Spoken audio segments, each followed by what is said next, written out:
Tofiq Bayram sənəti, yaradıcılığı, həyatı bildiyimiz qədərində onun haqqında eşitdiklərimizdən, yazılanlardan, alınan rəylərdən doğan bir sevgi var.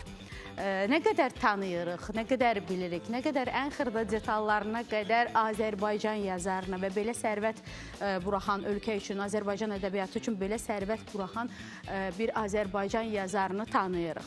Çox maraqlı bir sujet hazırladıq. İncə səhər sujetləri bir başqa yanaşmadan olur, bir başqa prizmadan olur. Svetlana xanım, istəyirəm bərabər izləyək. Ondan sonra ətraflı sizinlə söhbət edəcəyik bir daha.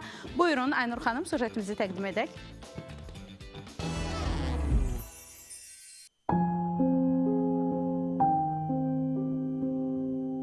Gərək elə yanım külümdən belə, nəsillər tanısın Tofiq Bayramam.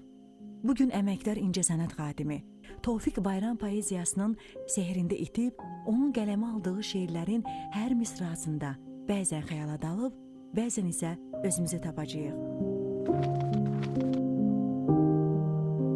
Əsil vətən şairi adlandırdılar onu.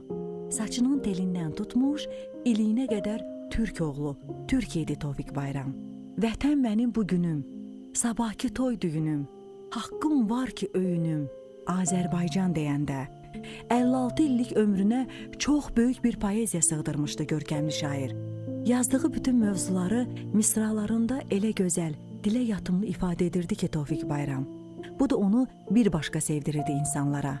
Ürəkləri fəth edən şairin qadın, ana mövzusunda yazdığı şeirlərin ahəngindəki etiraflar, arzular, nigarançılıq olduqca təbii və səmimidir.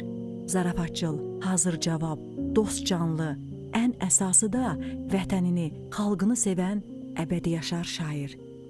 Kaş öləcəyim günü biləydim. Biləydim nə zaman son nəfəsimdir. Demirəm, dünyaya bir də gələrdim.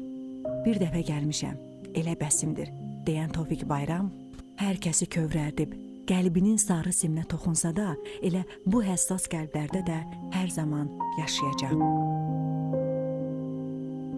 Yazdığı hər şeir nəğmə olub ruhumuza işləyir, dediyi hər misra qəlbimizdən süzülüb, dilimizin əzbərinə çevrilib. Sevgisi bugün də dillərə dastan olan ölməz şairi, biz də sevgi əsasdır deyərək, bütün Xəzər ailəsi adından böyük sevgi, dərin hörmət, sonsuz ehtiramla yad edirik.